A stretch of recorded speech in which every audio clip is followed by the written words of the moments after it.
Ya, le damos la bienvenida a este segundo capítulo de nuestro querido podcast con manual en mano. Sí. Le damos las gracias a nuestros auspiciadores. No, Sí, ya quisiera decirlo. ya se va a poder, ya se va a poder. Bueno, el tema que nos compete hoy es... Bueno, vamos a partir con algo un poco delicado. Hace poquito tiempo atrás, si no me equivoco, el 25 de diciembre fue. Fue después de la Navidad. Fue después de la Navidad. Sí, el 25 de diciembre. 25-26 de diciembre. Falleció Elder Holland. Nuestro queridísimo Elder Holland. Y la verdad, a mí me dio mucha pena cuando leí esta noticia. Elder Holland para mí fue uno de los arquitectos de mi propio testimonio. Entonces, cuando me enteré de esta noticia, de verdad, eh, tuve que tomarme unos 10 minutos para asimilarlo. Mi discurso favorito de Elder Holland se llama El Ministerio de la Redención, si no me equivoco. ¿Cuál es el de los misioneros? No, es uno que dio en el 2018, que habla acerca de cuando tenemos alguna pelea, alguna discusión, algún sentimiento en contra de alguien, cómo tenemos que afrontar esta situación y cómo podemos hallar paz en esto. Es un discurso muy bonito. Creo que mi misión de servicio lo compartí más de alguna vez, entonces se lo recomiendo. Es un discurso muy bonito. ¿Tú, Claudio? Bueno, Elder Holland, bueno, para los que están entendidos saben quién es. Pero para la gente que no sepa, es uno de los líderes más grandes de la iglesia. De, Personalmente era mi apóstol favorito de estos últimos tiempos. Hay gente que le gusta David Bernard, pero a mí me gustaba mucho Elder Holland. Es que era como... Bueno, a él no le gustaba que le dijeran así, pero él era como Pablo del Nuevo Testamento, siempre andaba quemando así, pa, quemada, una quemada al que le tocara así, pa, quemado. Y era muy directo.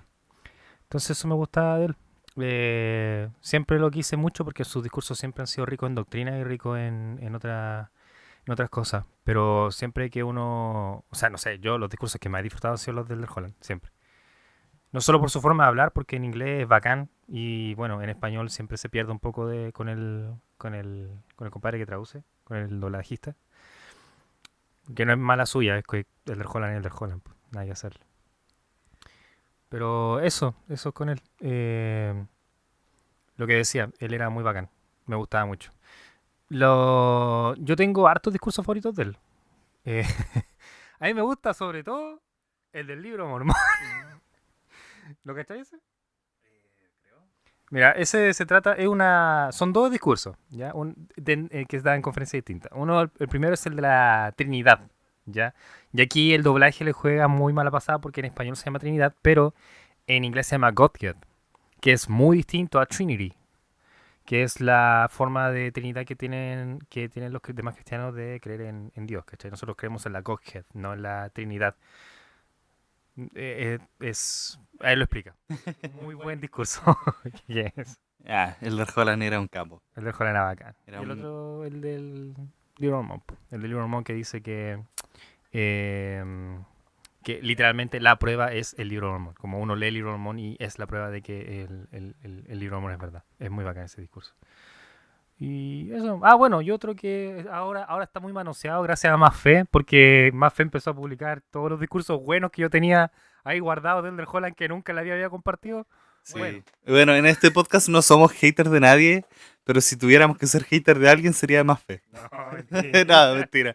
Mentira, son bacanos, chiquillos. Sí, Solo que a veces hacen lo mejor que pueden. Sí. Solo que a veces ponen canciones de Bad Bunny nomás y eso me choca. Pero me choca a mí. Y a mí. Nada Ya más. vamos a hablar de ese tema eventualmente. Es algo que tengo pensado por ahí. Bueno, perdón. ¿Por qué traje esto al del Holland? Nada que ver. Perdónenme. Soy un pete. Sí. Bueno, el tema que nos antañe hoy, ¿quieres presentarlo tú? Sí. Miren, originalmente el podcast iba a ser de las 9 visiones. Di 9 visiones, pues. Qué maldito. Pésimo. Así no fue. No me hagan caso. Fue de las 9 versiones. Claro. Miren, primeramente, Pero 9 versiones de qué, po? sí, pues primeramente.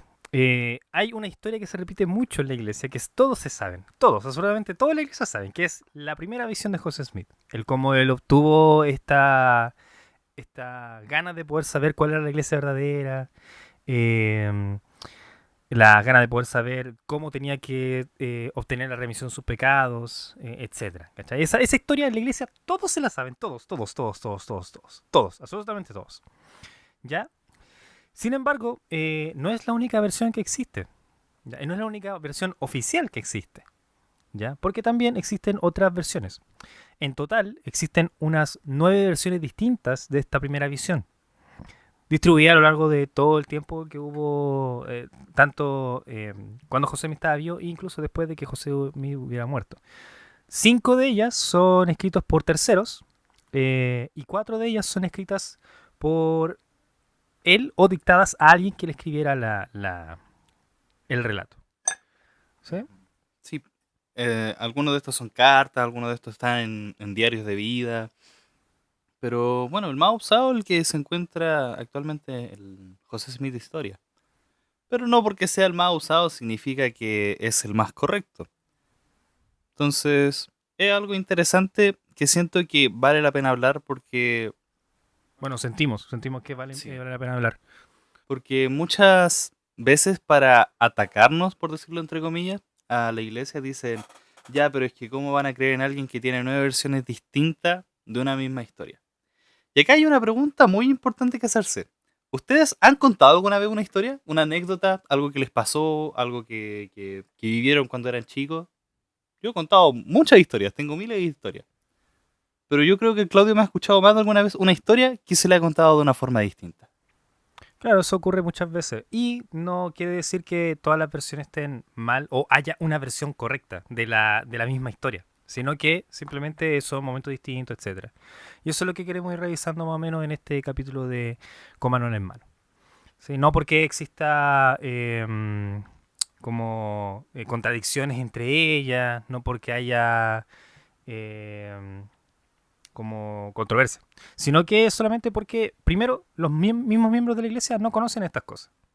Los miembros de la iglesia conocen una versión, generalmente, que es la versión que está en la pelea de gran precio. La pelea de gran precio, para los que no cachen, nosotros tenemos 4 libros canónicos: la Biblia, el libro de Mormón, Doctrina y Convenio y la pelea de gran precio. La pelea de gran precio es la última que está en la triple de nuestra iglesia, que trae unos escritos de Moisés, de unos papiros egipcios que encontró José Smith, y de Abraham. Y al final está la parte de José mi historia y es la primera visión, cómo se fue desarrollando la primera visión. De hecho, queremos compartir la primera visión para todos aquellos que no la conocen y también para poder hacerle recordar a aquellos que la conocen cómo es la primera visión que todos conocemos. Sí. No sé si la tienes anotada. Ya. No, no viene preparado. Ya, la primera visión de José Smith. Bueno, para los que fueron al seminario cuando eran más o menos de mi edad o de la edad de Claudio, esto era un dominio de escritura. Entonces muchos se lo saben de memoria. Sí, pues. Yo me lo sabía de memoria en la misión. Yo lo compartía como yo me acordaba. No me lo creo. No me lo creo, señores, lo que acabo de escuchar. No, pero en mi defensa, en mi misión, que fue la de enseñanza, estuve solo 3 meses. Entonces, nosotros ocupábamos el celular. Y para la gente que nos escuchaba, era para ellos más fácil verlo en un videíto que escucharnos a nosotros hablar. Porque lo que dijéramos nosotros muchas veces para ellos les volaba por encima. Te quiero mucho, Argentina. Quiero volver. Te desapruebo totalmente. Totalmente desaprobado. El de Jordan estaría muy poco orgulloso de vos. Ya, en fin. Ya. Voy a leer cómo es la primera visión, como todos la conocemos acá en la iglesia, y para aquellas personas que no la conocen también. Dice lo siguiente. José Smith, bueno, primero que nada, José Smith estaba viviendo en una época de tumulto religioso, donde había muchas religiones peleándose básicamente por tener adeptos a su religión. Entonces José Smith tenía una pregunta muy sincera, como ¿a cuál iglesia debo unirme yo? Porque yo quiero estar en la iglesia de Cristo, ¿cachai? Así que este man, con tan solo 14 años, según esta versión, con tan solo 14 años, según la versión oficial, la que siempre está, fue a orar al bosque. Y él relata su experiencia de esta manera.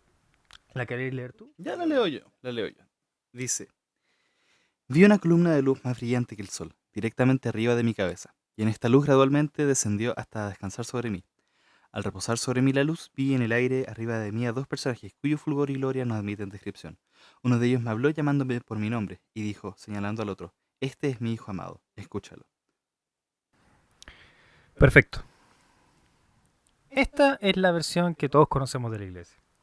Y es muy impresionante. Sin embargo, como dijimos, hay otras 4 versiones. Que son mismas, estas son las mismas 4 versiones escritas por José Smith. Sí. ¿Puedo ir bajando un poquito? Sí, obvio. No veo nada. Vamos con la pauta. Creo que estamos, está claro, tenemos la pauta acá y después olvidamos lo que decimos y nos vamos por las ramas. Exacto. Tenemos una línea de tiempo, que es la que estábamos diciendo. Esta versión que leímos fue publicada en 1838, pero no fue la primera versión escrita. Eso es algo muy importante. La primera versión es de 1832. Sí, en esa época fue la primera versión que escribió José Smith y para poder tener en consideración qué es lo importante de esta versión, es que José Smith relata, no las vamos a leer todas porque es imposible, ¿no? Sí, estaríamos mucho rato. Sí, entonces nosotros les aconsejamos que si quieren nos quieren ir siguiendo con esto, puedan ir a leerlas ustedes mismos. Están publicadas por la misma iglesia, le ponen ahí los 4 relatos de José Smith y les va a salir. Salen en la misma aplicación. Salen en la aplicación, salen en la página de la iglesia, están ahí, las 4 versiones de José Smith, listo, nada más. Y si la quieren leer aún mejor, se van a Joseph Smith Papers y ahí están subidas con puño y letra de José Smith. Entonces para que se den cuenta que él sí, lo único es que la página está totalmente en inglés. Claro, en inglés, porque mi compadre José Smith era gringo, entonces habla en inglés. Sí, esos yankees. Ya, pues, entonces, lo primero que se recalca acá, y que a mí me llama la atención más o menos, es el tema de que José Smith en esta versión habla acerca del peso que tiene, la culpa, ¿cachai? El agravio que existe por que él tiene pecado. ¿Cachai? Él se siente completamente culpable, completamente desgraciado, básicamente. Y uno, cuando lo va leyendo, se da cuenta de eso, como que José me dice literalmente, estoy agraviado por el peso de mis pecados. Eso dice. Pobrecito de mi compadre, po. 14 años y ya se sentía un pecador. Sí, pues. Entonces, miren, ¿qué pasó acá? Esta versión hay que ponerla un poco en contexto, un poco en contexto histórico. Cuando José Smith tenía la edad a la cual recibió la primera visión, en 1820, había un fulgor religioso. Principalmente la iglesia metodista con la iglesia presbiteriana eran las que más estaban asentadas dentro de la geografía de José Smith. Entonces, de hecho, sus padres, su mamá, era muy ligada al presbiterianismo, mientras que su padre al metodismo.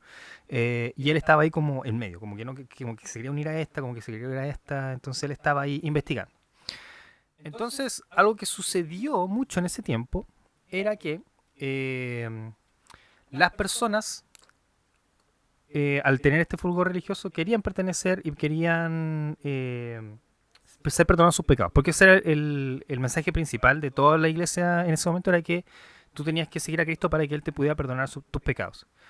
Si no lo hacías, o si lo hacías en la iglesia incorrecta, entonces no iba a poder recibir la remisión de tus pecados porque no, nomás, ¿cachai? Básicamente era porque no tenían la autoridad. En eso se escudaban harto. Que ellos tenían la autoridad de poder hacer las cosas en nombre del Señor. Bueno, no sé en realidad. No sé en realidad si es así. Es así. ¿Ellos decían lo del tema Sí. de la autoridad? Sí, siempre se mantuvo el tema de la autoridad desde que la Iglesia Católica empezó a perder credibilidad históricamente. Ahí empezaron a decir que, sacerdotes de la Iglesia Católica que tenían la autoridad se empezaron a hacer su propia iglesia, aparte. Entonces, de ahí vienen muchas ramas que decían tener autoridad desde Pablo. Ya. Vale, mira, cáchate. Dato histórico. Dato histórico. En fin, a lo que iban estas iglesias, a lo que iba todo esto, toda esta confusión dentro de la cabeza de José Smith, era responder una pregunta central. La pregunta central no era ¿cuál es la iglesia verdadera?, sino que esa pregunta de cuál es la iglesia verdadera se deriva de una pregunta más íntima y más primera que esa pregunta. Se deriva, va por ahí. Que es el cómo yo soy perdonado de mis pecados. ¿Cachai? Entonces, en su primera versión, esa era la emoción que le movía a él, el objetivo que quería entregar a José Smith cuando lo escribió. Además, este relato es íntimo, es para él. Es un relato que escribe En su diario de su vida. diario de vida, eh, él mismo, de su propia mano. Y parece ser incluso que es para un proyecto futuro. Es como él está escribiendo esto porque quería publicarlo eventualmente. Sin embargo, nunca se publicó. Sí, la primera publicación que se hizo fue la de 1842. Antes no existía la publicación de la primera edición. Entonces, tener estas cosas aquí en este momento es súper importante para poder discernir qué era lo que realmente estaba preguntando José Smith. Y porque es que él se enfoca tanto en que cuando se le apareció el Señor, por ejemplo, le dijo, tus pecados te son perdonados. Y eso es lo que en lo que él se enfoca, el tema del perdón de sus pecados. Y ahí se deriva que Cristo le dijera, no te unas a ninguna. Según ese relato. Según ese relato dice, no te unas a ninguna. Porque no le dice porque todos están en error, sino porque con su luego me honran, etcétera. Toda esa parte que no sabemos que igual está en la versión que todos conocemos. Sí, la primera visión no se dedica en dos frases nomás, como mi hijo amado, escúchalo, sino que es un tema muy específico que da, no sé si instrucciones, por decirlo de alguna manera. No, de hecho la instrucción que recibe es, más adelante recibirás más instrucción. Nunca le dice como, crea tú la iglesia, ¿cachai? Eso no es así, no parte desde ahí. Eso es un invento de los mormones. Sí, eso es un invento de los mormones, efectivamente. Si vamos a hacer una diferencia entre los mormones y los miembros de la iglesia. Mormones son los que se bautizaron y no estudian nada. No, mormón. Mormón era un compadre que se murió. ¿Ya? Sí, sí, sí. Mormón, el que dedicó toda su vida a compendiar un libro. Sí. Ya, entonces fíjense en esto. Este relato es tan íntimo que José Smith cuando llega a su casa, no sé si ustedes cachan, pero la mamá le pregunta, así como, hijo, ¿estás bien? Ah, sí, por verdad. Y está todo muerto. Sí, y le dice, no, él le dice, no mamá, no pasó nada, tranquila, ¿sí o no? Sí. Entonces, uno puede llegar a pensar, pucha, José Smith no lo compartió ahí. Y eso es porque él sintió que era algo suyo, no era necesario compartirlo. Sin embargo, le dice que sabe que el presbiterianismo no es verdadero. Eso le dice a la mamá, es lo único triste. Ya, pero esto nos da un precedente. El precedente de que José Smith en sí, él no compartía sus experiencias espirituales a menos que fuera de una manera muy específica. Porque no lo hace con la madre, por ejemplo. E incluso después cuando se le aparece Moroni, bueno, esto, pucha. Eso Hay una- para más adelante igual. Sí, bueno, igual quiero decirlo. José Smith, después se le aparece Moroni y el ángel para poder decirle dónde están las planchas de oro. Él esa experiencia tampoco la comparte con el padre, siendo que él se le repitió 3 veces la noche, y a la cuarta vez recién, cuando el mismo Moroni le dice, anda y dile a tu padre, es cuando él lo hace. ¿Verdad? Pues en el relato está así como... Bueno, y si también vieron el video, también cuenta esa parte. De que a la mañana siguiente, cuando se tuvo que levantar a trabajar después de no haber podido dormir nada porque Moroni se le apareció 3 veces. Voy a dejar dormir. Era un cabro de 16 años, pues fue 2 años después de la primera visión, ¿cierto? A 17 creo que fue. Ya, 3 años después. Él se levantó, fue a trabajar y el papá le dijo como, ¿qué te pasa? ¿Estáis bien? Y él le dijo, estoy joya, estoy joya. Estoy joya, claro. Sí. Después se desmayó. Y Así. después iba caminando y murió en el Sí, suelo. se desmayó y se le apareció por él y le dijo, oye, ¿le dijiste a tu papá que lo que te conté anoche, no? Porque te mandé que lo hicieras. Y José me dijo, Ah, no. Dijo, bueno, ahora Anda. párate y anda. Ya, bueno. Ya ahí recién lo comparte. Ya, ¿por qué hago hincapié en esto? Ya, hago hincapié en esto por lo siguiente. José Smith comparte este relato, esta primera versión que él tiene. Bueno, esta se escribió en 1832, pero es la que él entendía en ese momento. Más o menos. Él la comparte con un compadre metodista, el ministro. el ministro. El ministro, que lo echa del coraje cuando se lo cuenta. Pero Esto es chistoso porque mucha gente villaniza al ministro. ¿Ya? Como que la gente le dice como, oh, ¿cómo no le puedo creer? Bueno, en el video antiguo también es como que se lo cuenta al ministro y el ministro como que se enoja, le dice hereje y que estaba viendo visiones de Satanás, una cuestión Sí, así. básicamente. Pero es que esto es lo chistoso. ¿Sabí lo que estaba pasando en ese momento? Es que José Smith no fue la primera persona que tuvo visiones sobre esto, ¿cachai?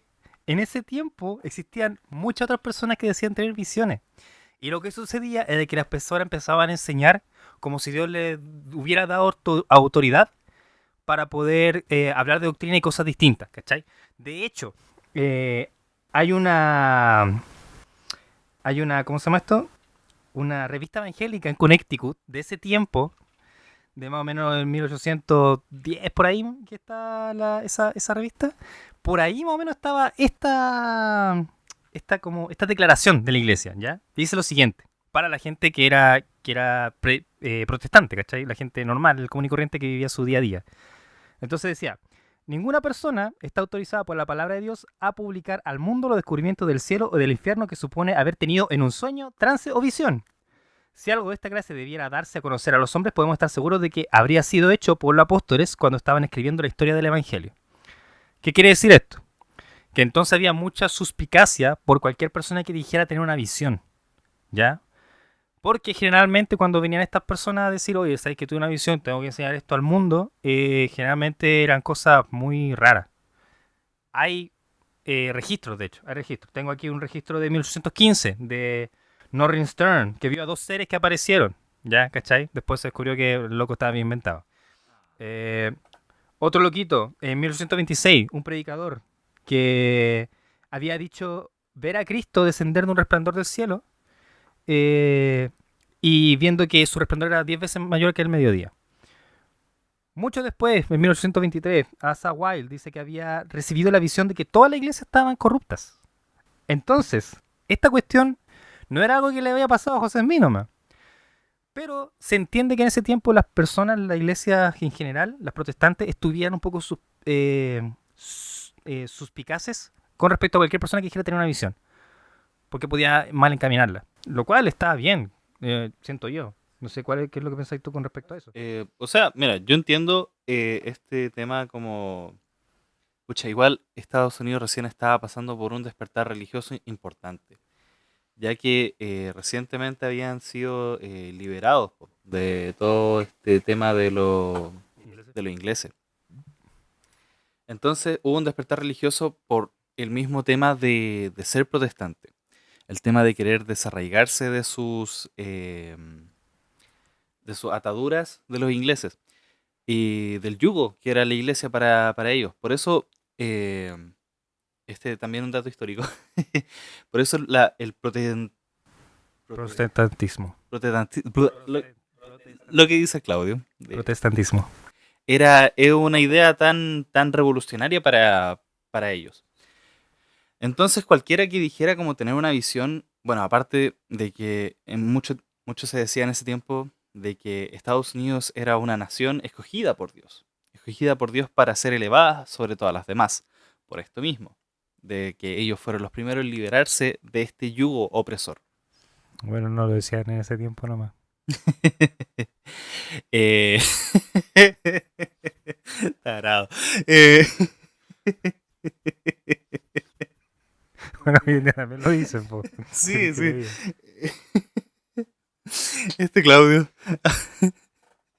Em, bueno, entonces, al ser un pueblo escogidos por Dios, por sus mismas palabras, ellos se sentían en la obligación de compartir cualquier cosa religiosa que les llegara a ellos, ya fuera locura directamente o fuera alguna visión real, que no descarto que haya pasado. No creo que José Smith haya sido el único que tuvo una visión verdadera, pero sí creo firmemente de que José Smith fue escogido, preordenado para llegar a ser el profeta que llegó a ser. Sí, doy fe de eso, de hecho. Bueno, yo lo creo. Cualquier persona puede tener pensamientos distintos y, por favor, les invitamos a tener un pensamiento distinto. Pero confirmen esos pensamientos. ¿Cachai? Esos sentimientos son muy importantes que los puedan tener y que después los puedan descartar o los puedan ir confirmando. Ese es el espíritu de este podcast. ¿Ya?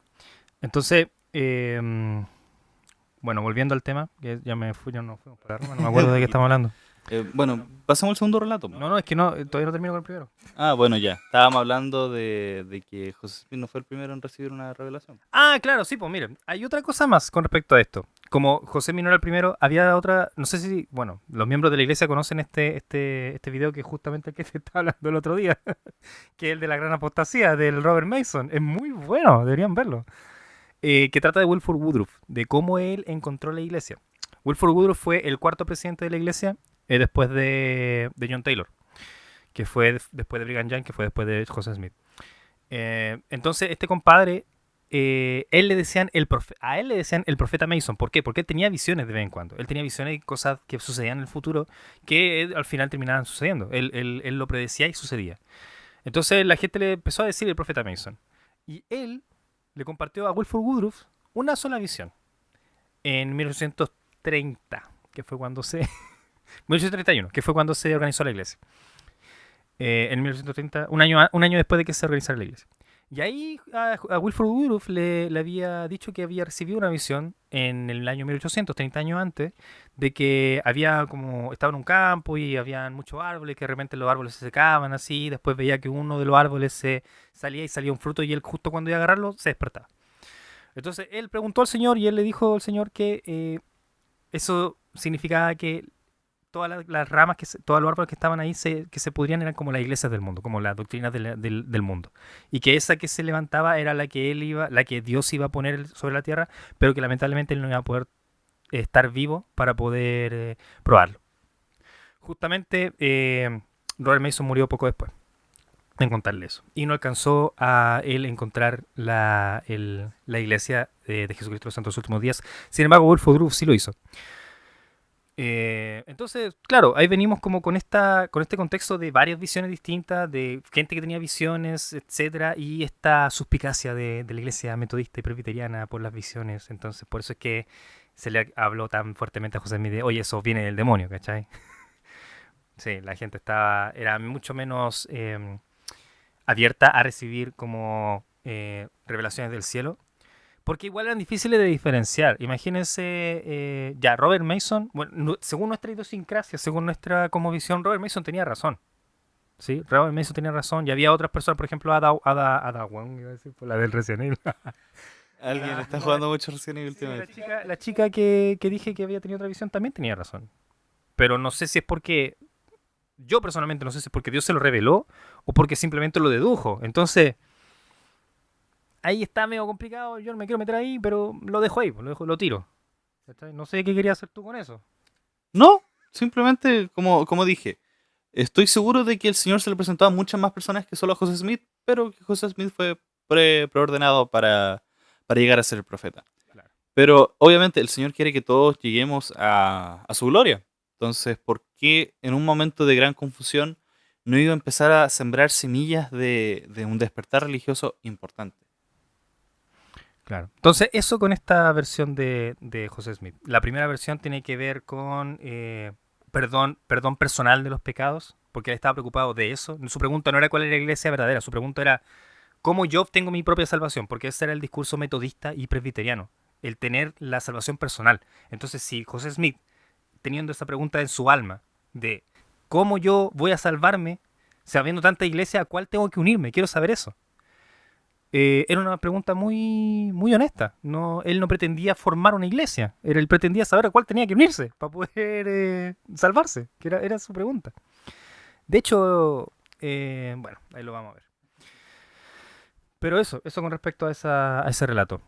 Sí, ese, bueno, como dijimos, el primero, y es algo que no se nos dio a conocer hasta, bueno, hace igual unos años atrás, pero igual es algo nuevo, entre comillas. Bueno, yo los relatos los conozco desde que estuve en la misión. Sí, no sé si son como de los 90 que se empezaron De los a... 90, sí. En el 60. En el 60 se empezaron a hablar de la otra relato de la primera visión. Ahora, la siguiente versión es interesante. ¿Por qué? Porque también pertenece a un diario de José Smith. Sin embargo, este diario se lo dictaba un escriba. Ujú. Ya, este relato se lo da José Smith el 11 de noviembre de 1835. ¿ya? Él lo escribe en su diario. Y la particularidad de esta versión es que José Smith no habla de una columna de luz, sino que él habla de una columna de fuego que baja. No solo que es una columna de luz, no solo que es una columna de fuego, sino que esta columna de fuego se expande por el bosque, llega hacia los árboles y no los quema. Eso es curioso, sí. Y la otra particularidad de este relato es que aparece un concurso de ángeles al final también. Hay algo que quiero agregar, que de este relato, a mí me llama mucho la atención de qué es fuego, porque en el libro Mormón, la primera visión de Leí habla de eso, de que el Señor está sentado en un trono de fuego. Sí, cuando se le aparece a Leí, le dice una columna de fuego. Exacto, entonces, y tengamos en cuenta, no sé si José Smith ya estaba empezando a transcribir el libro Mormón en este momento, José me lo terminó de transcribir en el 1829. en el 29, ya. Mira, Listo ya. ujú. Sí, ¿tú qué querías? Quería como decir que... No, sí, es que igual es como cuático pensarlo de esta manera, porque a lo mejor ocupó el mismo lenguaje de lo que ya había leído. Dijo, mira, esto es bastante similar a lo que yo viví. Tal vez tomar ideas de ahí, como mezclarlas, porque en tu mente uno va combinando cosas, ¿cómo se dice? Inconscientemente. Entonces ahí a lo mejor, de ahí viene esa idea de la columna de fuego. Claro. Además, hay que tener en cuenta a quién se lo estaba diciendo. Porque es que aquí José Smith habla de esto. Ah, y la otra cosa que es importante que introduce acá es el tema de los dos personajes. En la anterior, Era solo uno. claro, solo habla de el Señor. Dice, el Señor abrió los cielos, el Señor me habló. Acá introduce los dos personajes, en este relato. Entonces, hay que tener en cuenta acá a quién se lo estaba diciendo. Era un compadre que se llegó a su casa, que venía de Ohio, le tocó la puerta, le dijo, hola, yo soy Joshua, el ministro judío. Y José me dijo, va, entra por favor, Un gusto. con gusto. Porque no sé qué tenían los gringos en esa época, que todos eran como muy amigos. Como que Bueno. nadie tenía miedo de que entraran con una escopeta a la casa. Bueno, es que era un pueblo liberado, pues, entonces era un pueblo que vivía en armonía, por decirlo de alguna manera. De hecho, el primer asesinato de la nación fue como después de 10 años de que se realizó Estados Unidos como nación. Va. Sí, sí, vivieron en armonía un tiempo bastante grande. Cáchate, po. ¿Qué trae? Esta. ¿Qué tenéis calor? Ay, mi compadre. Bien, en fin. Ya, lo que yo quería contar con respecto a mi compadre, el Joshua, el ministro judío, era que José Smith le contó a él, teniendo en cuenta que era judío, esta versión para poder darle a él un testimonio de Jesucristo. Claro, porque era judío, ¿cachai? Como según él era judío, según lo que él presentaba, era una persona que era judía. Entonces José Smith habló de esto, hablando acerca de cómo Cristo, que fue el segundo personaje que bajó, le perdonó sus pecados a él, a él, José Smith. Siendo el punto más importante de esta versión, el tema del segundo personaje. Bueno, y las cosas que a nosotros nos llaman la atención, que son bacán igual el tema de la columna de fuego. Sí. Si no me equivoco, esta es la primera versión donde dice como Jesucristo me habló y me dijo, tus pecados son perdonados, ve y cumple lo que te estoy pidiendo, algo así, como parafraseándolo. Claro, más o menos. La cuestión es que él tenía en cuenta que estaba hablando con una persona que no era cristiana, que no pensaba que Cristo fuera su salvador. Por eso es que le da esta papita, ¿cachai? Esta papita de su relato de, oye, ¿sabes que yo vi a dos personas? Y esa persona, la segunda, era Cristo, era Cristo. Entonces existe. Ahí como convenciendo al judío. Claro, convención judío. La cuestión es que después se descubrió que mi compadre Joshua no era Joshua, sino que se llamaba Robert Matthews. Y Robert Matthews era un compadre que venía siendo perseguido por cosas bastante tristes. Le decían Matthews el profeta Matthews, creo que le decían. Y él era un compadre que tenía un historial de antecedentes críticos y criminales bastante brígidos, como que le pegaba a la hija, así. Y José Smith, antes de todo esto, lo había echado de su pueblo, a pesar de que él lo dejó hablar en un primer momento dentro de la congregación porque él tenía algunas ideas que a él le parecían buenas, pero después como que se fue un poco en la rama. Cuando se dieron cuenta que él se llamaba Matthews y se decía a sí mismo Matías, eh, fue cuando a José Smith le dijo, como sabéis que yo soy la reencarnación de Matías, el apóstol que fue escogido después de Judas. Y ahí José me le dijo, a ver, Calmémonos. eso, esa doctrina es del demonio.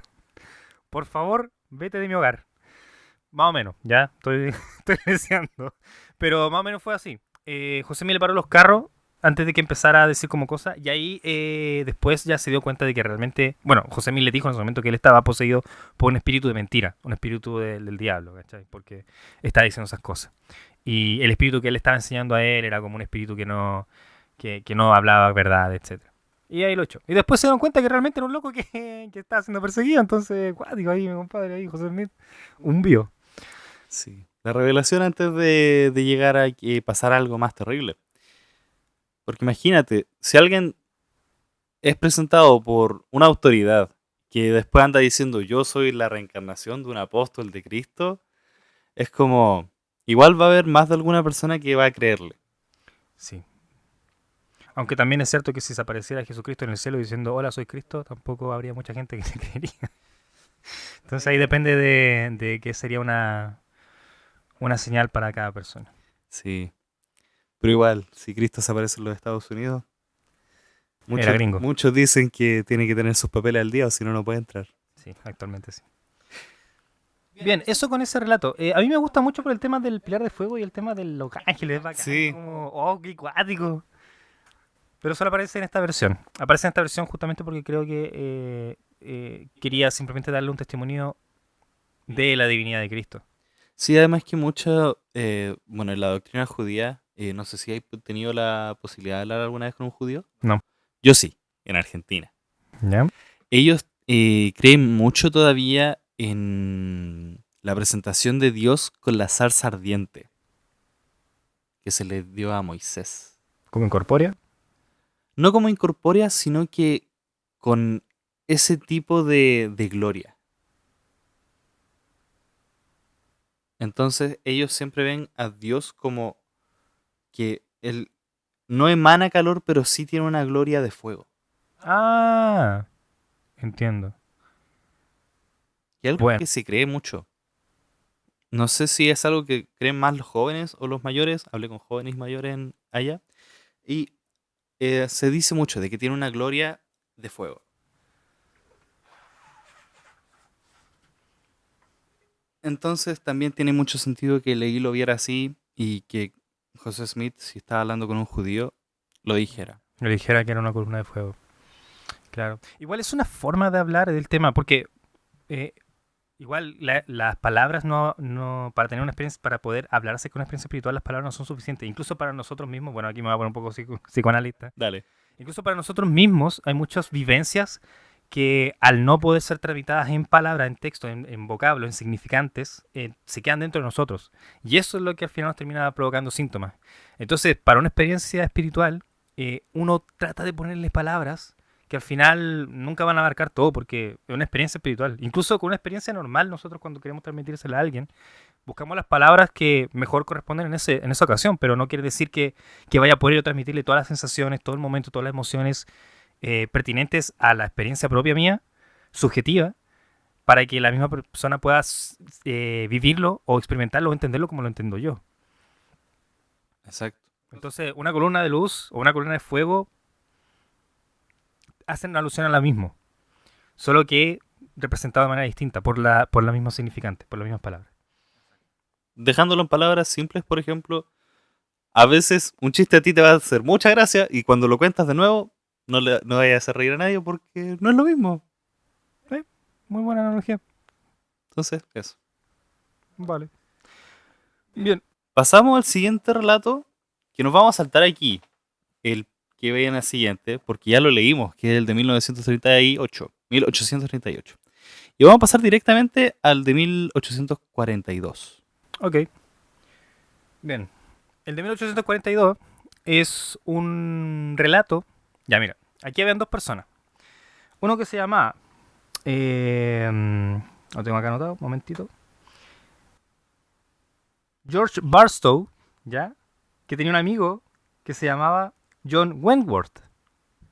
¿Ok? Y ese amigo, el John Wentworth, el oeste meritorio, Wentworth, ¿no?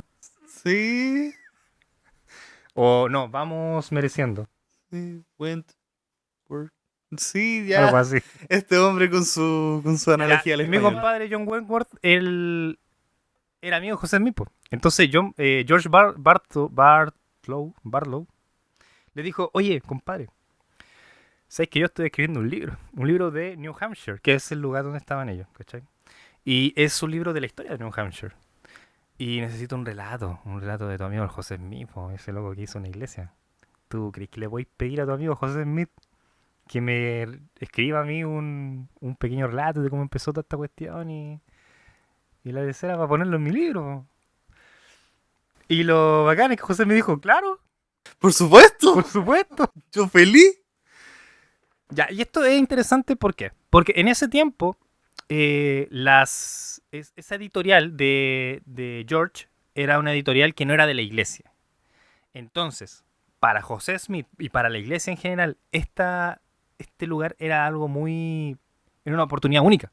Porque encontrar un publicista que publicara cosas significativamente positivas o balanceadas o de manera que no atacaran simplemente a la iglesia, era difícil. Entonces justo se le presentó esta oportunidad y dijo, pero obvio. Y le dijo, por favor, ¿cachai? Lo único malo es que el compadre George cerró el libro antes de que José me pudiera escribirle el relato y entonces no se publicó en su libro. Sino que mucho tiempo después, en el 1842, que fue cuando se publicó la carta a John Wentworth, se publicó en el Time and Season de la iglesia. Entonces al final terminó siendo una editorial de la iglesia. Y eso fue lo único triste. Entonces, cuando uno lee esto, se da cuenta que va para un público distinto. Y por eso es que acá, por ejemplo, nombra que él había sido, que José Smith cuenta que su papá le enseñó el tema de la agricultura. Ya, porque la gente que iba a leer eso supuestamente no conocía a José Smith, no conoce la iglesia, no conoce nada. Entonces él tenía que como ponerse ahí. Y aquí se centra mucho más en el relato del libro Mormón, de lo que iba a ser el libro Mormón y de Moroni, más que lo de la primera visión como tal. De hecho, la primera visión como tal es como un párrafo, ¿no? Es muy poco. No se centra, pero para nada en eso. Sin embargo, mantiene las cosas importantes, como por ejemplo, acá sí va a la pregunta más doctrinal, ¿cachai? Como cuál es la iglesia verdadera, cuál es la iglesia que tiene la doctrina correcta, ¿ya? Entonces, y ahí es cuando él pone que Dios le dijo que no, que todo está en error y que etcétera, y cita Malaquías y toda la cuestión, todo lo bonito de 1938. Así que eso, por eso es que esta es mucho más abierta, pero también a la vez mucho más estructurada en su relato. Va mucho más al punto, mucho más rápido, no profundiza tanto en sus sentimientos, sino más a las cosas que él recibió para que la demás gente que no lo conocía lo pudieran conocer. Sí. Entonces, ya, aquí ya tenemos 4 relatos ya. Sí. Tenemos el de 1832, el de 1835, el de 1838 y el de 1842 y el que nosotros tomamos como oficial, todos son oficiales, pero el que nosotros leemos. El más conocido. Exactamente. Es el más conocido. Es el de 1838, que es el vi una columna de luz más brillante que el sol directamente arriba de mi cabeza. Y aparecieron 2 personajes cuyo fulgor y gloria no admiten descripción. Me hablaron llamándome por mi nombre, diciéndome, este es mi hijo amado, escúchalo. Al final todas van a lo mismo. Simplemente el contexto en el que fue dicho, en el que fue escrito, es distinto. Pero todos, en su esencia, son lo mismo. De hecho, algo muy... Esto es particular de esta versión, de la última versión de la fundacional, la versión que todos conocemos. Que esta es la primera publicación oficial de la iglesia con respecto a la primera visión, en 1832. Antes de eso, lo único que había eran personas que habían escuchado la primera visión, la habían anotado y después la publicaban en otra revista para burlarse o mofarse o poder atacar a la iglesia. Entonces, esta fue la primera oportunidad que José Smith tuvo de poder hablar desde sí mismo, desde una posición oficial y de liderazgo dentro de la iglesia para poder por fin tener algo en contra. Porque antes de eso no había nada en contra, había solamente un José Smith diciendo, pucha, yo no dije eso, básicamente. Entonces, de aquí en adelante, en esta versión José Smith le puso todo, prácticamente todos los detalles posibles para poder tener su versión, la versión de su propia mano, de su propia voz. ¿Ya? Y eso es lo particular de esta versión, que es la primera versión oficial, la primera versión que existió después de mucho ataque a la iglesia, después de mucho ataque a la primera visión, después de mucho ataque a que José Smith estaba engañando a la gente, etcétera. Esta es el relato que José Smith saca. Y esa es la particularidad de esta. Por eso es que es tan bacán, igual. Sí, es muy buena esta versión. Siento que, bueno, por algo al final terminó siendo la escogida para ser la oficial. Oficial. Entonces, eso. Mm, mm, mm, mm, mm, mm. Ujú. Ya. ¿Qué más podemos agregar? No sé, po. Quería hablar de cómo funciona esta cuestión, del contexto histórico, todo eso. Porque igual, pucha, lamentablemente este capítulo va a durar más porque es muy largo. Sí, es que es un tema. De hecho, ya nos pasamos de la duración del capítulo anterior. El capítulo anterior solo duraba 40 minutos. Ahora vamos por los 46. Y todavía tenemos cosas de qué hablar. Ujú. Entonces, como Claudio mismo comentó en un momento, antes de que hubiera una publicación oficial, estaba esta gente que iba a escuchar. Porque la iglesia siempre ha estado abierta a ser escuchada. Entonces, yo me imagino muchas veces que gente o sea, sus mismos consejeros le decían a José Smith, oye, mira, hoy día va a venir tal gente, tal persona, porque igual muchos anunciaban que iban a ir, muchas revistas decían, ya, vamos a ir tal día para ver qué es esto y queremos como entrevistar o algo así. Entonces, muchas veces José Smith se tuvo que, quizás cuántas veces más habló de esto, quizás cuántas veces las contó en un púlpito frente a todos los demás. Y pucha, José Smith era solo una persona. Al final del día es un ser humano. Lo queremos por lo que fue el primer profeta, el primer presidente de la iglesia, el primer profeta de la dispensación actual. No estoy diciendo algo que no sea, ¿ya? Porque Claudio se está riendo. Ah, algo que se me olvidó destacar, esto es un paréntesis. Esta vez nos van a poder ver en video. Nos estamos grabando. Entonces, tanto la versión como de YouTube y Spotify van a tener su versión en video. Entonces, Van a poder disfrutar de nuestra belleza. sí, exacto, de la belleza de Claudio sobre todo. Ya. Es mi hermano mayor. Siempre puedo decirlo. Ya, miren, lo que sí quiero igual explicar un poco el tema de por qué ocurre esto. Lo fuimos desglosando un poco, pero igual me gustaría abordarlo. Del tema de por qué es que cambió tanto. Porque a lo mejor alguien tiene la pregunta y es totalmente plausible. Exacto. De hecho, Es bueno hacerlo. una pregunta que puede ser así como muy común es como, ¿por qué nunca nadie me dijo que habían tantas versiones distintas de la primera edición? Es una pregunta muy fácil de que uno de hacerse. Bueno, para eso estamos nosotros. Exacto. Porque esto en la capilla, tristemente, no sé si alguna vez se ha de tocar. No, sería bacán que se tocara, pero no, no va a pasar, no va a pasar nunca. No va a pasar nunca porque es difícil. Es un tema complicado. Y no es que la información no esté. Tú podías meterte, literalmente lo tenía acá en la aplicación de la iglesia. Tú te metías en la aplicación de la iglesia, lo ponías en Google, lo ponías en Google al relato de la primera visión y la misma iglesia te lo pasa. Entonces no es que la iglesia lo oculte. Es que es un tema complicado de abordar para la cultura de la iglesia. Si no me equivoco, hay un libro que se llama Doctrina Mormona, que es un libro un tanto antiguo. Mi compadre Bruce McConkie lo hizo. Ah, ya. La mormona. Y aquí, en este libro, están las versiones de la primera edición. Si no me equivoco, hay como tres.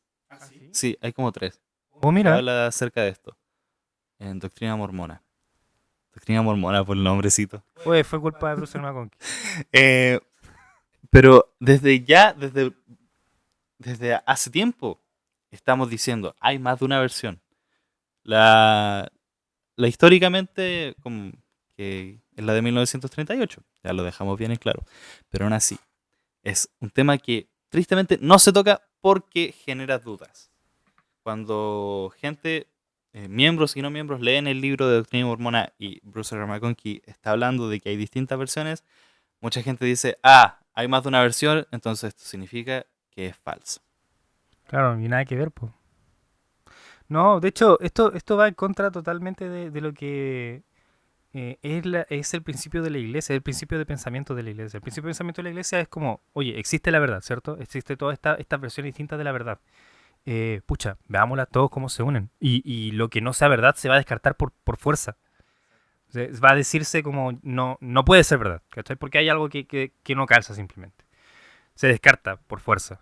Porque no todas pueden confluir. Y ahí está la cuestión de la salamandra, por ejemplo.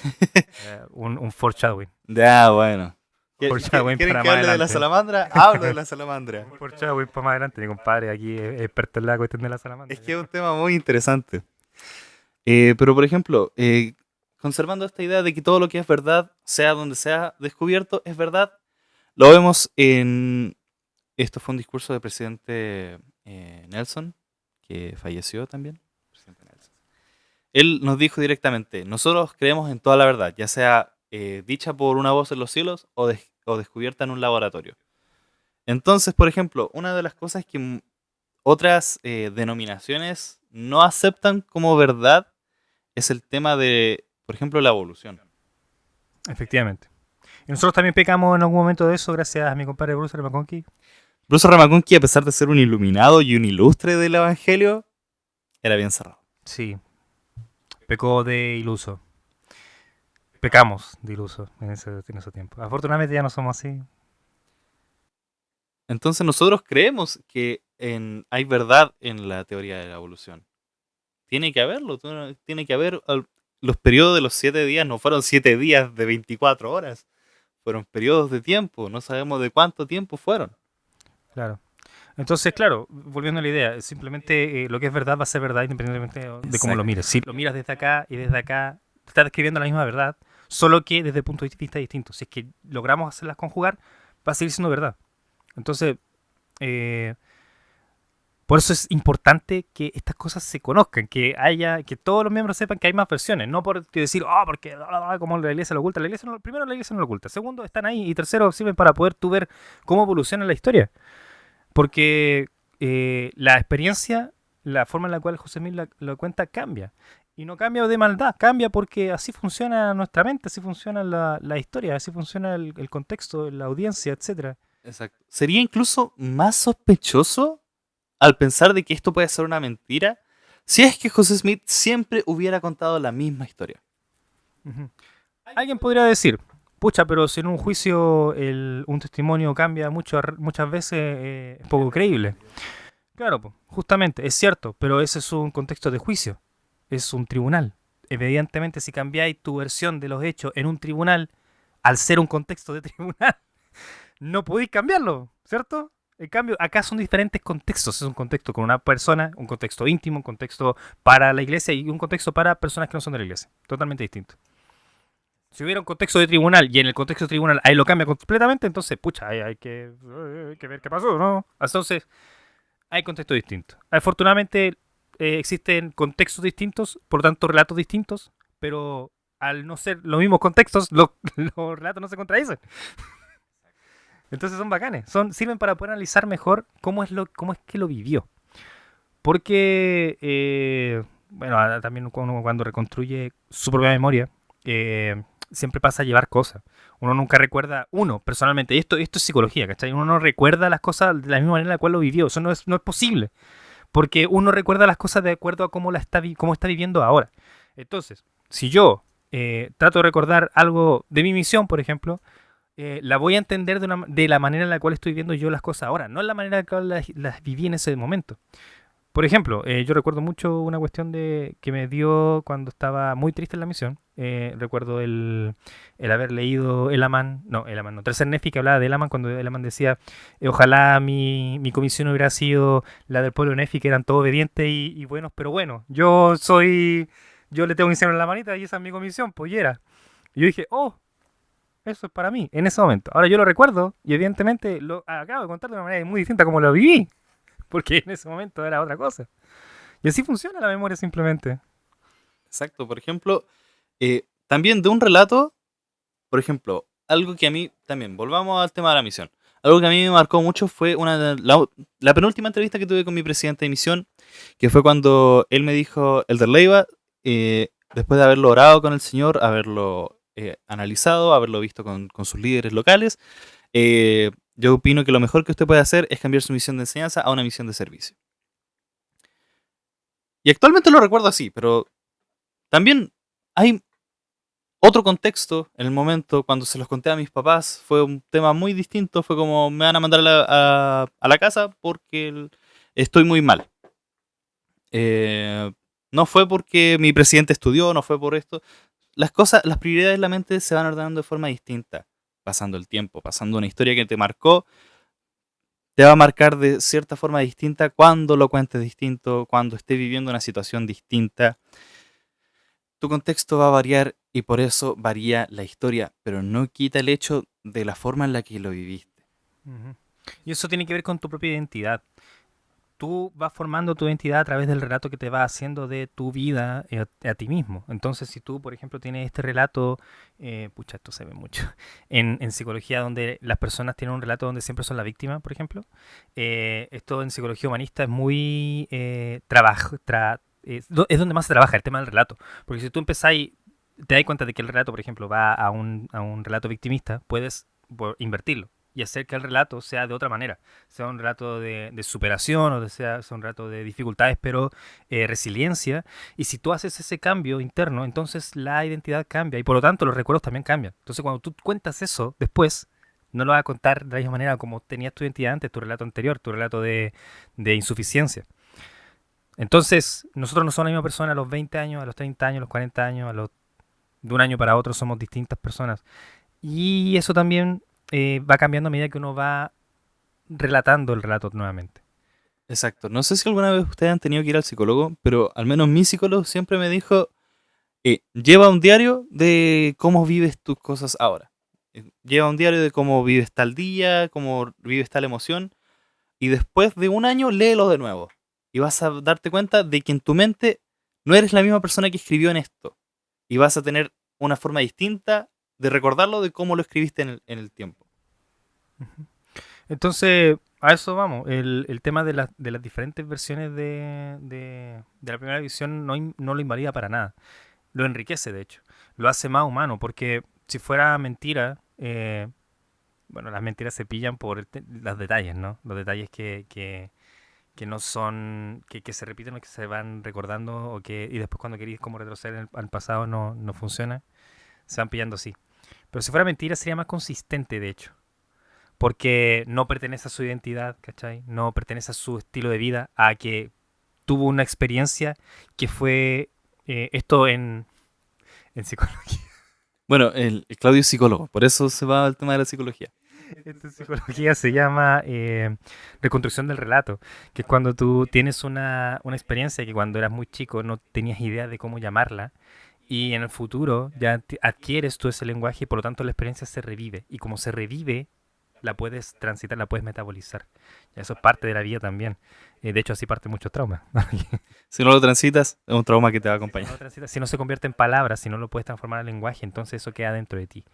Y con una experiencia espiritual donde hay muchas cosas que tú quisieras decir para poder literalmente transitarlo, es complicado, es complicado. Entonces, por eso sería mucho más, al menos para mí, sería mucho menos creíble que la experiencia permaneciera igual, constantemente invariable, a que haya cambiado a través del tiempo, porque eso le da humanidad, le da el factor clave que, que pertenece a una persona que va viviendo y va cambiando a través del tiempo. Exacto. Entonces, eso es algo muy importante. Bien, creo que pudimos abarcar la mayoría la mayoría de las versiones de manera Sí. concisa. Esperamos no habernos perdido tanto esta vez. Y una de las cosas, tomamos solo la versión de José Smith, no porque las demás no sean importantes, sino porque estas, al ser escritas por distintas personas, porque, si no me equivoco, Martin Harris escribió alguna, Orson Hyde fue una, Martin Harris y dos personas más que no conozco. ya. Estas no fue que estaban con José Smith allí mismo y diciendo, ya José, relátame la primera edición para yo escribirla, sino que fue una conversación que tuvieron con él, porque estos son diarios personales o son cartas. Mm. O publicaciones. La de Orson Hyde fue específicamente para una publicación que él está en una misión donde él estaba. Entonces, de hecho, esta versión fue la primera que existió de la primera visión porque no existía una antes. La Ujú. versión hype.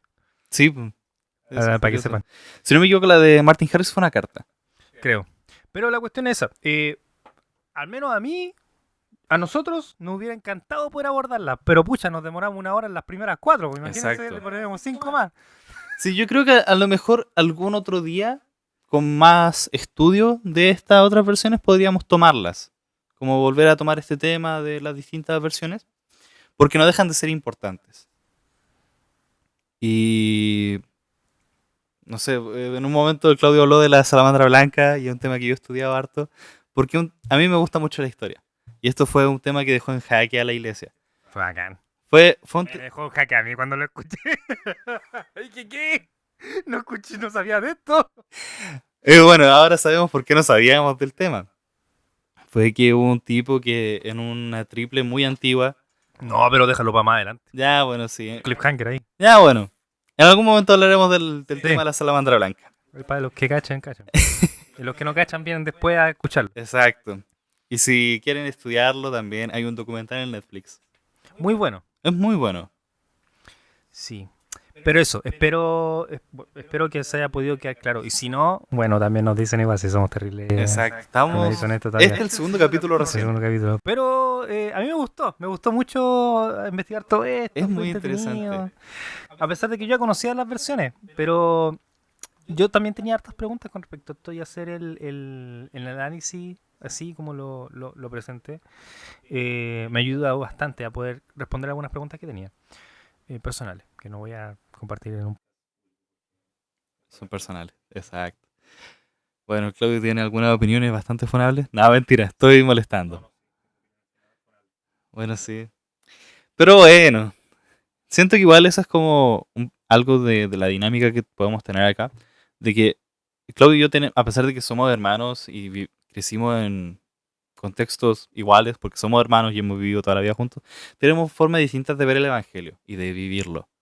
Claudio es muy metódico para estudiar.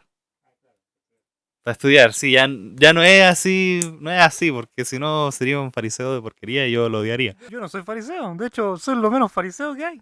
Es- De hecho, Exacto. Y a mí me gusta leer y me gusta estudiar, pero mi método de aprendizaje funciona muy distinto al de Claudio. Entonces por eso igual es como buena esta dinámica que tenemos. Entonces, bueno, hemos hablado 1 hora acerca de esto. Siento que igual podríamos hablar 1 hora más y sí, podríamos. cosas que quedaron en tintero. Por ejemplo, yo quería dar el ejemplo porque, mana, no creo que nadie sea tan bastardo para decirlo, pero el que lo diga, como, oye, pero ¿por qué cambió? Bueno, es una pregunta válida de todas maneras. A pesar de que ya lo expliqué, ¿cachai? Pero, viejo, hay ejemplos de esto en la escritura. Bueno, sí, de hecho, hay un momento en Hechos donde pasa esto. Sí, pues mi compadre Pablo le pasa, pues viejo. Sí. ¿Quién no conoce al Pablo? Pablo dijo que se le había parecido a Jesucristo, ¿cierto? Ya, bueno, tiene 2 versiones de esa visión. Ahí tienen. Sí, pues. Hechos 23 y 26. 26. Exacto. Y es el mismo relato, la misma persona, distinto contexto. Este contexto. Ah, no les sirve. Bueno, tienen Mateo, Marcos, Lucas y Juan. Bueno, ¿Juan estaba donde las mujeres o no? Según el Evangelio, no. Según uno, sí. No sé. ¿Cristo cargaba su cruz o no? Según un Evangelio, sí. Según 3, no. ¿Qué? No sé, po. ¿Cachai? Entonces ya. Es chistoso. Pero repetimos, contexto, personas, tiempo. Todas esas cosas pasan por la mente al contar una historia. Y no por eso quita la veracidad de lo que hayas vivido. Si alguien alguna vez te puso en duda porque contaste la misma historia de 2 formas distintas, pégale. Viejo, le pasó a José Smith, le pasó a Pablo, a Cristo mismo. Bueno, Cristo y sus parábolas. ¿Verdad? Bueno, pero en fin, al menos de mi parte, a mí me ayudó mucho entender que existían muchas más versiones de la primera visión. Aunque la primera vez que lo escuché fue como, ¿qué? Pero fue bacán, fue de esos terremotos que te hacen así el testimonio, te hacen, ¡ah! Y después decir, oh, bacán, qué bacán haber escuchado esto. No sé cuándo fue la primera vez que tú lo escuchaste, pero yo fue por una película. Por God's Army. ¿En la 1? En la 1 veis que hay un misionero que renuncia, se va a su casa. Ya, pues y él en un momento está leyendo un libro y él dice, ya, pero, oye, José Smith aquí dice que tuvo varias distintas primeras visión. Y esa fue la primera vez que lo escuché y dije, ¿qué? Yo tenía como 13 años, más o menos. Entonces en el momento no me afectó, pero después lo sopesé con el tiempo. Dije, ¿por qué no de una, una primera versión de la primera visión? Pero bueno, yo lo dije en el capítulo anterior, mi conversión fue después de la misión. Diosito me tenía 6 años. Me vio en la misión así, todo tranquilo, todo feliz porque estaba teniendo un testimonio. Y me dijo, oye, pero ¿sabes que José Smith tenía una piedra de chocolate con la cual empezaba a leer la escritura y nunca tradujo las planchas de oro así? Sino que pescaba una piedra de chocolate, la apretaba y decía, de aquí, de ahí traducía y decía, ¿qué? Ya bueno. Y después se ponía un libro en la cara. Después se ponía el sombrero en la Eso, cara. un sombrero. Dije libro. ¿Qué está pasando aquí? Como que la piedra brillaba, como que nunca pescó la plancha así. Como que el Urim y Tumim no lo ocupaba. Como que se llamaba Gazelem. Bueno, en fin. Muchos datos entendibles.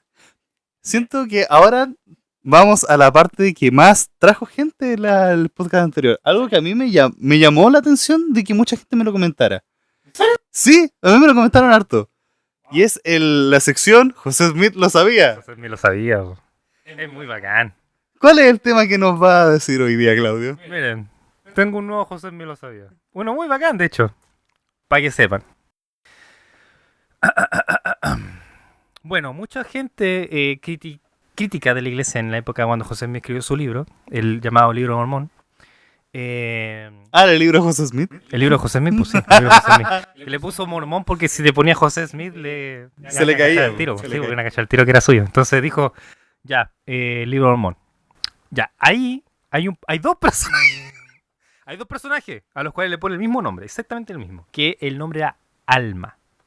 Alma padre y alma hijo. Alma padre y alma hijo. Y ahora, ¿qué decían los críticos en ese momento? Decían que José Smith jamás leyó algo así, como jamás cachó que Alma es nombre de mujer y se lo puso a dos hombres. ¿Qué está hablando? ¿Por qué hizo eso? José ¿Es Smith. mentiroso? Ah, ya sé qué pasó. Y le decían.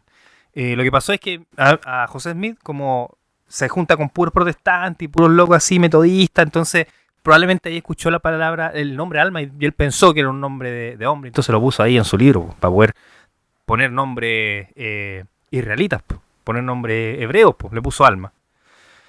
Lo chistoso es que incluso en ese momento el significado de Alma, en ese momento el significado de Alma era como libre. ¿Cachai? Como libre, como espiritual. Eso significaba alma. Ese era la supuesta significado de alma. Pero no saben nada, po. No saben nada. De hecho, yo les voy a contarle. Claudio, cuando tiene un dato muy curioso y le gusta hablar de esto, empieza a hablar como de gente del sur. Es muy bacán esta cuestión, miren. Lo que pasó fue lo siguiente, yo les cuento. Entonces, llegó mi compadrecito. ¿A dónde tengo esto? Un momento que tengo perdido un apunte. Acá está, claro. Entonces dice, llega un problema muy bacán. En 1960 se descubren las cartas del bar de Coa. Ya, 1960 fue mucho tiempo después de que Smith había muerto, de que la iglesia llevaba su tiempo, mucho tiempo. Cartas del bar de Coca. Cocba. Sí, Cocba. Ahí dice Cocba. Sí, Cocba. Ya, porque si era el mar de Coca. No, de Cocba.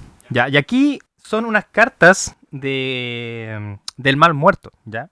Las descubrió un arqueólogo israelí llamado Yigaelin Yadin. Para que él quiera buscarlo, lo busque, ¿ya? Y datan de la revuelta judía del año 132 después de Cristo. ¿Ok? ¿Qué tenemos acá? Tenemos que en uno de esos manuscritos aparece el siguiente nombre. Alma, hijo de Yehuda. Y el significado semántico no tiene nada que ver con el latín femenino que la gente de la época de José Smith pensaba, sino que significa joven o muchacho. Entonces, la palabra alma hacía literalmente referencia a un nombre, a un hombre.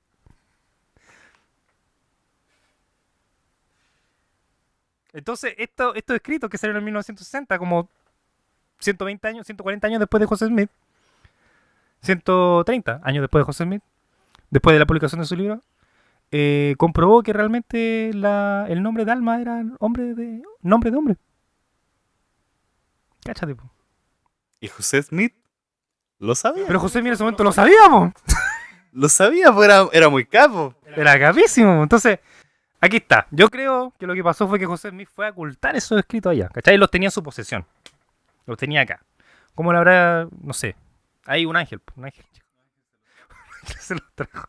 Le dijo, mira, aquí tenéis un escrito para que sepáis que Alma es hombre, es nombre de hombre. ¿Cachai? Ten cuidado.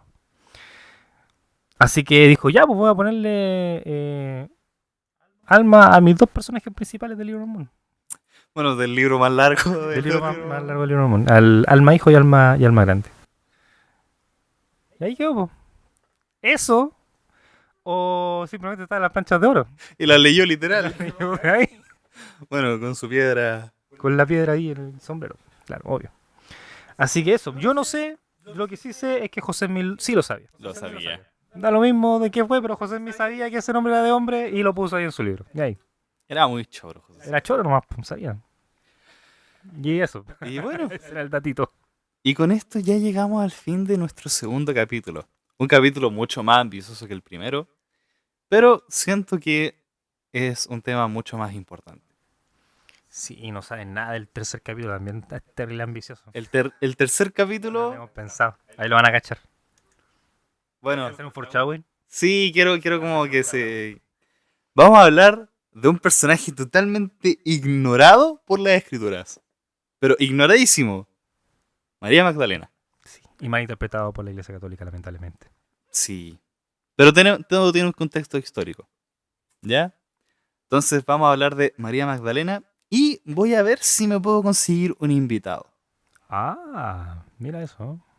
Primera noticia que tengo. Ya, entonces estamos con eso. Para el tercer capítulo, esperen a escuchar mucho de lo que no saben y de lo pobrecitamente ignorada que fue María.